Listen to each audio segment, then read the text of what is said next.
The summer I turned 34, I told myself I was the kind of woman people could lean on.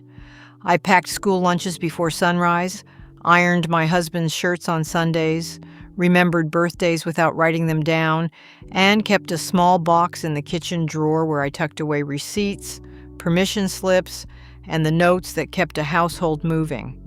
From the outside, I looked dependable. That was the word people used. Dependable, steady, strong. I wore those words like a good coat. What nobody said, because I gave them no reason to say it, was that I had become skilled at being useful instead of being known. I remember one Thursday evening in particular because nothing dramatic happened, and that was the problem. My husband was at the table with his elbows planted wide, slowly stirring his coffee long after dinner was over. Our daughter was 16 then, sitting on the floor with her back against the sofa, pretending to study but watching us both. The television was on with the volume low. A fan clicked in the hallway. I was at the sink rinsing plates that did not need rinsing yet. He asked me very calmly whether I was upset about the overtime he had agreed to take that weekend.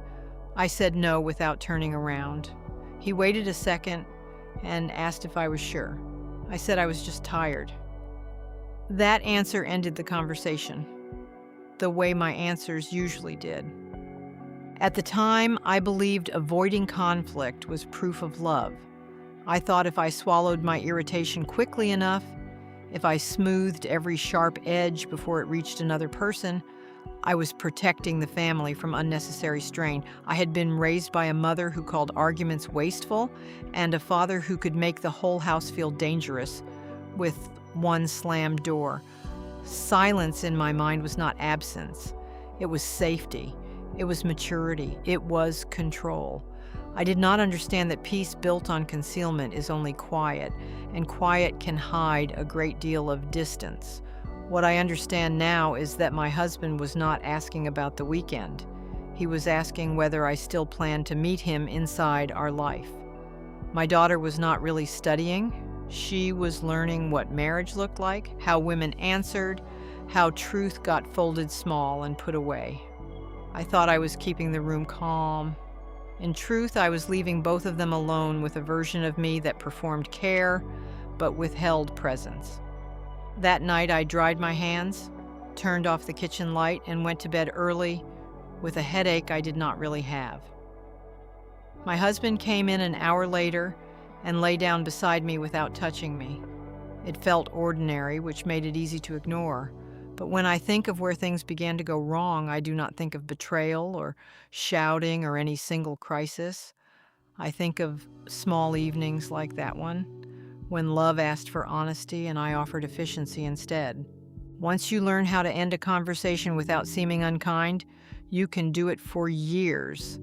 I had dozens of methods. I could tidy a counter in the middle of a hard question. I could answer with a shrug, so mild it looked harmless. I could say, "It's fine," in a tone that signaled the subject should be dropped, then act wounded if anyone believed me.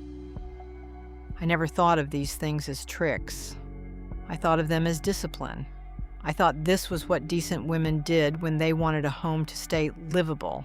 If I had named it honestly, I would have had to admit I was controlling every room by refusing to bring my real self into it. The pattern settled in so quietly that I hardly noticed it hardening. My son came home from college one fall break and asked why I always sounded cheerful on the phone, but never said anything real. He laughed when he said it, sitting on a bar stool with an apple in one hand, like he was teasing me about some harmless habit. I laughed too. I told him mothers were allowed to keep a few things to themselves. He nodded, but I could see I had disappointed him. He had driven 4 hours to sit in my kitchen, and I met him with the same polished surface I offered everyone else. A few weeks later, my daughter asked whether I had ever wanted something different from my life. We were folding towels together in the laundry room. I can still see the warm cotton stacked between us, smell detergent in the air, hear the dryer buzzing behind the wall. It It was the kind of question I should have recognized as an invitation. She was not asking for a speech. She was offering me a doorway. But I felt the old panic rise in me the moment a real answer presented itself. So I smiled and told her every life had trade-offs, and there was no use dwelling on roads not taken. That was not a lie exactly, which made it easier to say. It also told her almost nothing. Back then I believed love meant steadiness, and steadiness meant not burdening people with my inner weather. I thought my private disappointments, my anger, my confusion, even my tenderness were best managed quietly. What I understand now is that the people who loved me were not asking to be burdened. They were asking to be trusted. There is a difference, and I did not know it because I had spent so long equating openness with danger. By the time the children were grown, they knew I would help them move apartments, watch their babies, bring soup when they were sick, and mail birthday cards on time. They also knew, though none of us said it plainly, that there were places inside me they could not reach. I had made myself invaluable in practical ways and unavailable in human ones. From a distance, that can still look like devotion. Up close, it feels like standing outside a locked house with the porch light on. My husband noticed before anyone else that usefulness had become my favorite disguise. He was not a dramatic man. He did not pound tables or throw accusations. He paid attention in a slower way that used to comfort me. He would ask small questions and listen to what I left out.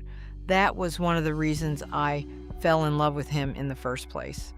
He made room. In the early years, I stepped into it. Later, I kept backing away and pretending I had not moved. There was a November afternoon when the sky had that flat gray color it gets before dark comes early. He was in the garage sorting old tools into coffee cans, and I was standing in the doorway holding a sweater I meant to mend. He said he had been thinking we should take a weekend somewhere after Christmas, just the two of us. I said we could if he wanted. He looked up and asked the question that should have stopped me cold. He said, "Do you ever want anything first before I do?" I remember the exact scrape of a screwdriver against metal as he set it down. I remember how insulted I felt, not exposed, not saddened, insulted. I told him that somebody in the house had to be practical.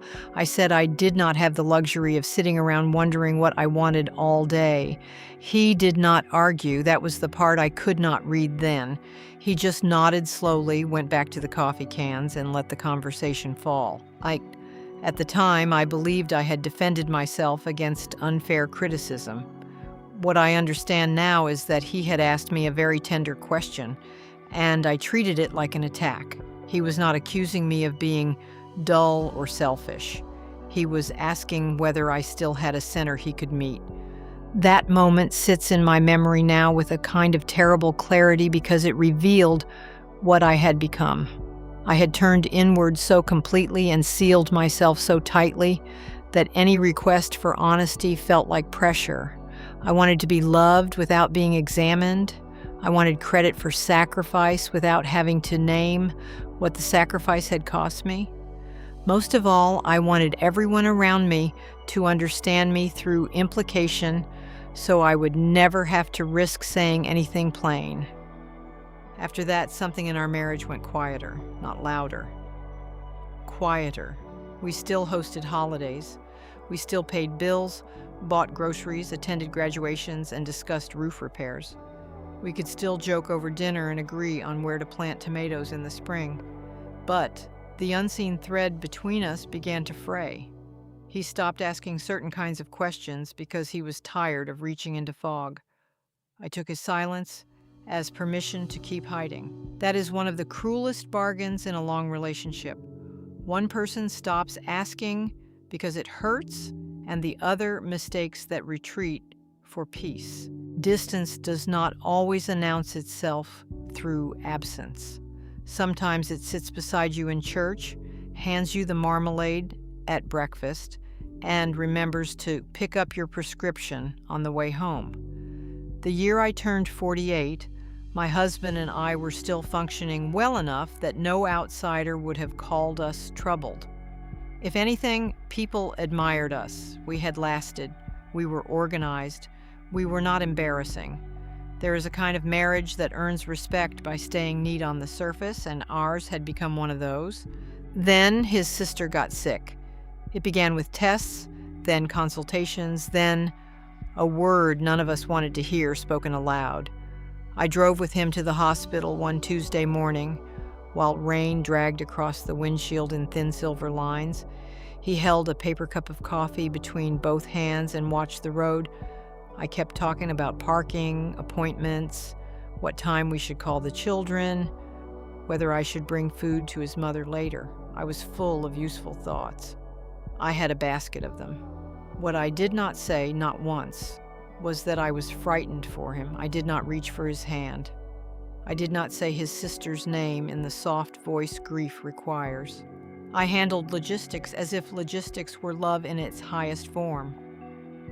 A week later, after another long day at the hospital, we stood in the kitchen under the yellow light above the stove. His coat was still on, mine too. He looked exhausted in a way that made him seem older all at once. He said very quietly, "You make everything easier, but you don't come near me when it matters." I can still feel the air leave the room after he said it. My first instinct was to defend myself. I started listing everything I had done that week, every call I had made, every errand, every meal. Even then I could not hear the difference between service and presence. At the time, I believed love was best proven by competence. If I kept things moving, if I held the practical world together, then nobody could say I had failed them. What I understand now is that competence can become a shelter from intimacy. It lets you feel blameless while the emotional center of a relationship goes hungry. My husband was not dismissing what I had done. He was telling me that I had stood near his pain without entering it. He went upstairs before I finished talking. That hurt my pride more than it should have. I washed the same mug twice at the sink and told myself he was being unfair. But something in me had started to crack. Not enough to change then. Not yet. Just enough that I could no longer pretend the problem was other people expecting too much. The next morning, I packed him a sandwich for the hospital and slipped it into a brown paper bag. Even now, I can admit how tragic that was. He had asked for me, and I answered again with a sandwich. When people speak about loneliness inside marriage, they often describe empty houses and separate bedrooms. Our loneliness lived in smaller places. It lived in the pause after a question. It lived in my habit of changing the subject with a practical remark. It lived in all the times my husband reached toward something tender and found me offering information instead. By the time his sister died in early spring, grief had stripped him down to a simpler honesty, and my old methods no longer worked as smoothly as they once had. The funeral was held on a windy Friday in March. The church doors kept shuddering open and closed as people came in from the cold. I wore a navy coat and pinned my hair up too tightly. During the service, my husband sat with his shoulders bowed, his hands clasped between his knees, like a man holding himself together by force. I sat beside him, upright and composed, passing tissues, greeting cousins, keeping track of the flowers that needed to go where. When we got home, people filled the living room with casseroles and paper plates and low voices. I moved among them, refilling coffee cups and clearing napkins. More than once, someone told me they did not know what the family would do without me. I received those words like medals. Late that evening, after the cars were gone and the house had finally quieted, my husband stood in the den by the dark window and asked me a question I had somehow avoided our entire marriage. He said, "Do you know how to sit with me when nothing can be fixed?" It was not a cruel question. It was weary. That made it harder. I told him nobody knew how to do that. I said everyone just did the best they could. He nodded once, but there was a look in his face I had never seen before, something like resignation. It frightened me because it was so calm. At the time, I still believed my restraint was kindness. I thought if I did not open the sealed rooms inside myself, then I could not flood anyone else with fear or need. What I understand now is that withheld feeling does not protect love. It starves it slowly. My husband did not need a perfect answer from me that night. He needed to know whether I was capable of staying in an unfixable moment without fleeing into tasks. I was not then. A month later, he began taking long walks after dinner without asking whether I wanted to come. I told myself he needed air. Sometimes he did. Sometimes he needed relief from the careful vacancy of our home. When he returned, I would ask whether he wanted tea, whether the mail had come, whether he had remembered to call the plumber.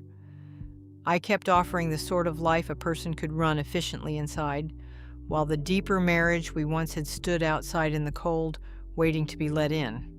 By then, I had started to feel the consequences of my own habits, though I did not yet have the courage to name them. The naming came later, and not from wisdom. It came from humiliation. My daughter invited me to lunch one Saturday in June at a small cafe near the Botanical Gardens. The tables were close together, the iced tea sweated in tall glasses, and I spent the first 10 minutes commenting on the traffic, the menu, the heat.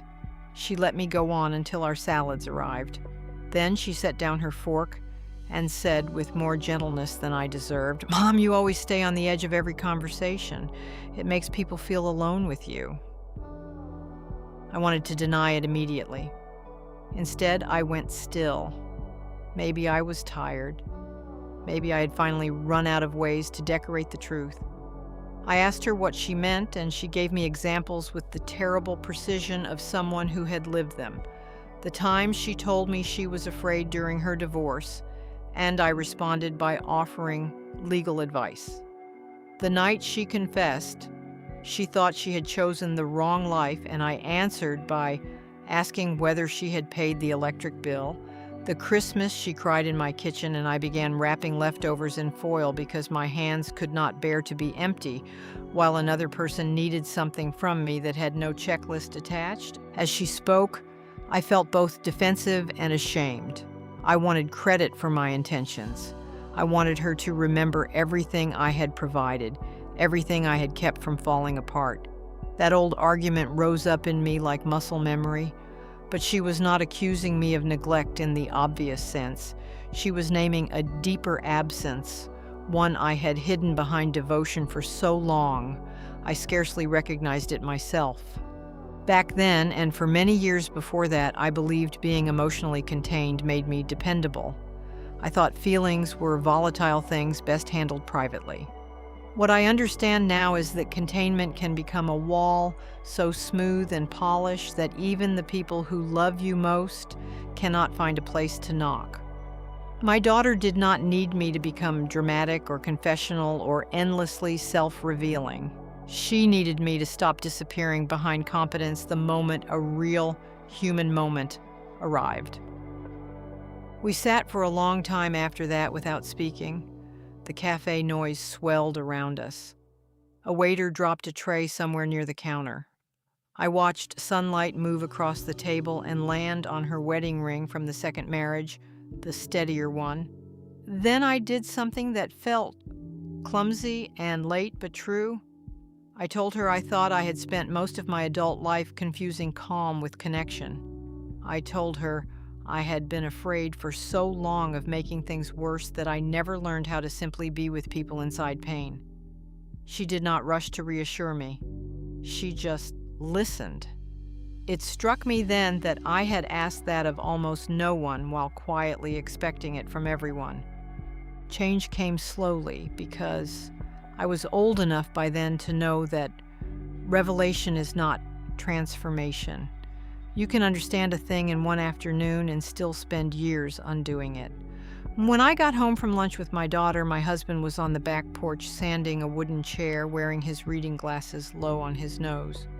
The radio beside him was playing softly. I stood there with the screen door in my hand and felt absurdly nervous, as if I were a young woman about to confess love to someone I had not yet earned.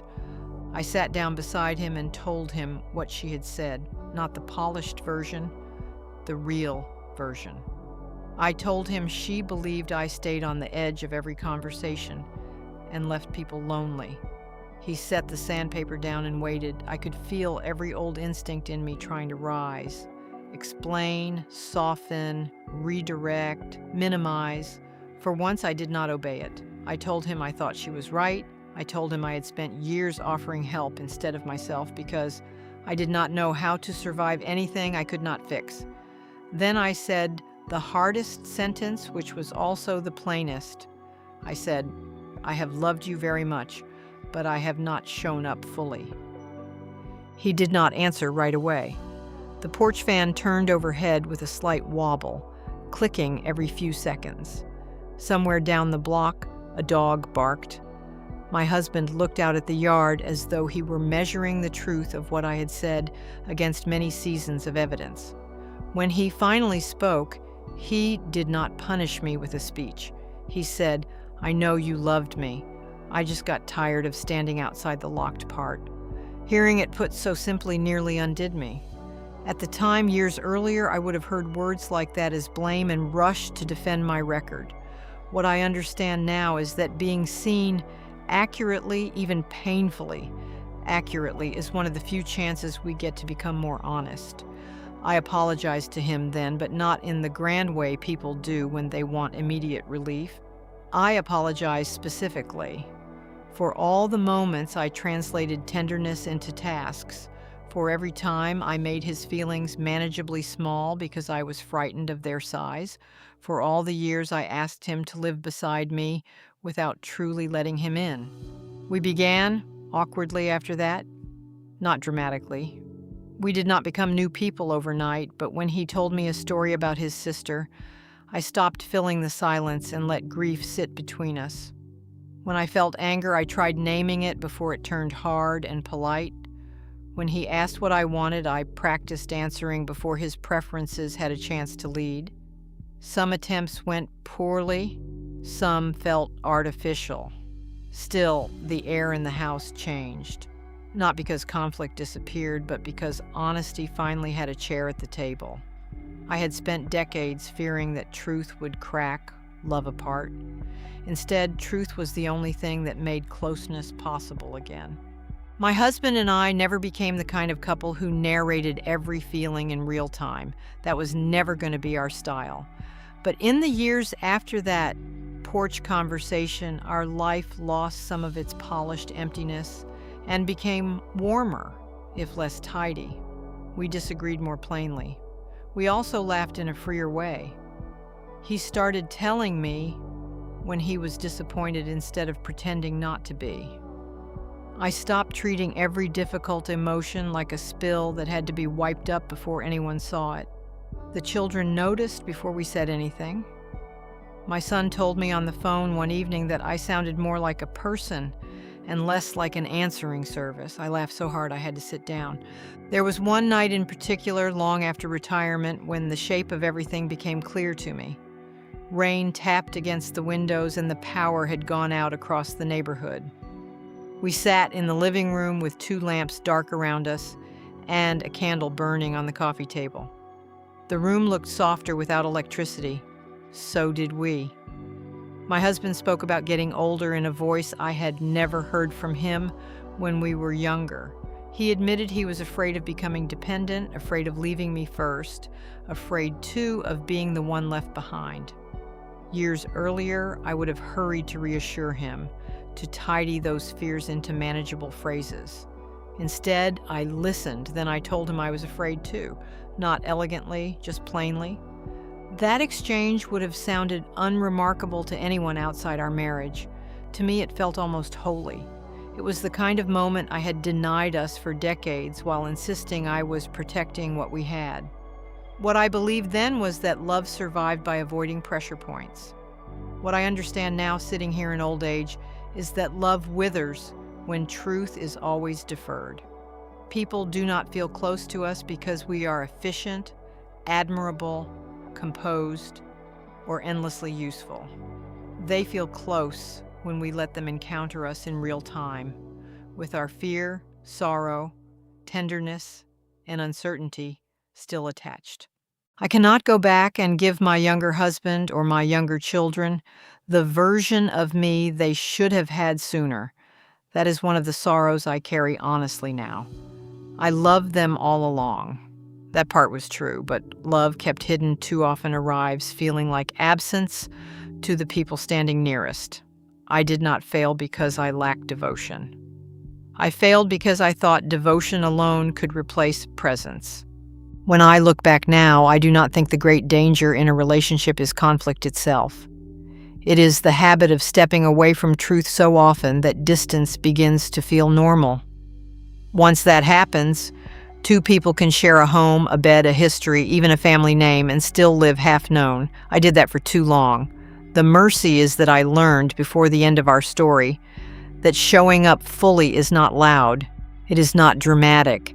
Sometimes it is only this, staying in the room long enough to be real,